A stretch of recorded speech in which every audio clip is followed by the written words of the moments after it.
চট্টগ্রামের বাংলাদেশের বিমান বাহিনীর একটি YK-130 প্রশিক্ষণ যুদ্ধ বিমান যান্ত্রিক ত্রুটির কারণে দুর্ঘটনায় পতিত হয়েছে। বিমানের দুজন পাইলটকে উদ্ধার করা হয়েছে বলে জানিয়েছে ISPR। সকাল 10:22 এই দুর্ঘটনার ঘটনা ঘটে। আর প্রশিক্ষণ যুদ্ধ বিমানটি কর্ণফুলীর 11 নম্বর ঘাট এলাকায় নদীতে পড়ে যায়। দুই পাইলট প্যারাশুট দিয়ে বিমান থেকে নেমে পড়েন। ঘটনাস্থলে উদ্ধার তৎপরতা চালাচ্ছে নৌবাহিনী, ফায়ার সার্ভিস। এ ঘটনায় চট্টগ্রাম বন্দরে জাহাজ চলাচল বন্ধ রয়েছে।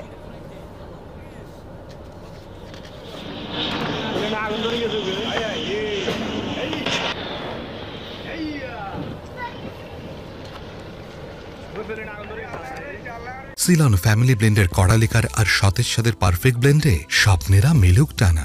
দর্শক, এই ঘটনার আরো বিস্তারিত তথ্য আমরা জানবো আমাদের সহকর্মী শহীদুল সুমনের কাছ থেকে। সুমন, একটু জানাবেন, আপনি তো ঘটনাস্থলে আছেন, দুর্ঘটনার শিকার বিমানটি উদ্ধার করা গেছে কিনা একটু জানাবেন আমাদের। একই সাথে ফায়ার সার্ভিসের পক্ষ থেকে কোনো তথ্য যদি পেয়ে থাকেন সে খবরও জানাবেন।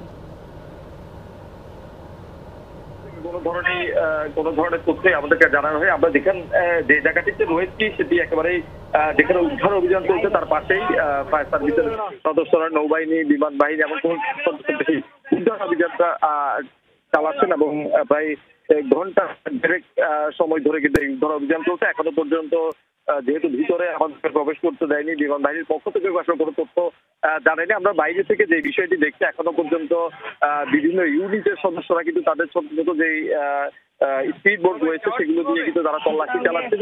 যদিও এখানকার তৎপরতা চোখেই দেখা যায়, বলা চলে এখনো পর্যন্ত আসলে কোথায় সেটি করেছে সেটিও আসলে শনাক্ত করতে পেরেছেন কিনা সেটি আমরা এখান থেকে আসলে বুঝতে পারছি না। যদিও বা তাদের যে তৎপরতা সেটি এখনো পর্যন্ত চলছে।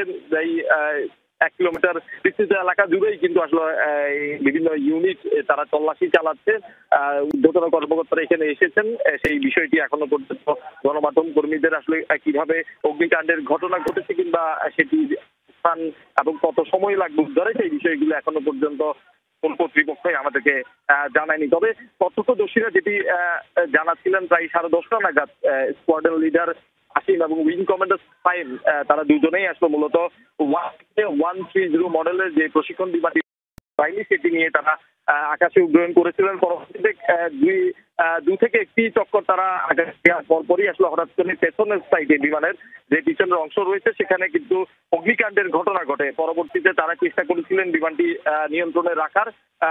বেশ কয়েকবার তারা চেষ্টা করেছেন অবতরণ করার জন্য নিরাপদ স্থানে, কিন্তু সেটিতে তারা ব্যর্থ হয়ে পরবর্তীতে চট্টগ্রামের পতেঙ্গা এলাকায় যে বোট ক্লাব রয়েছে, অর্থাৎ এই কর্ণফুলী ঘাটের যে 11 নম্বর ঘাট রয়েছে সেখানে তারা আসলে মূলত দুজনই মাধ্যমে নিরাপদেই তারা নেমে পড়েছেন। পরবর্তীতে সেই বিমানটি গিয়ে কিন্তু এই যে 11 নম্বর ঘাটে বোট ক্লাবের পাশেই কিন্তু সেটি কর্ণফুলী নদীতে বিধ্বস্ত হয়। পরবর্তীতে এখানে যারা কর্তৃপক্ষ রয়েছে, যে বন্দর কর্তৃপক্ষ রয়েছে, বিমান বাহিনী, নৌবাহিনী এবং কোস্টগার্ডের যারা এখানে দায়িত্ব পালন করেন তারা ছুটে এসেছেন এবং তারা এখনো পর্যন্ত ঘন্টা দেড়েক সময় ধরে কিন্তু তারা উদ্ধারে অভিযান চালাচ্ছে। যদিও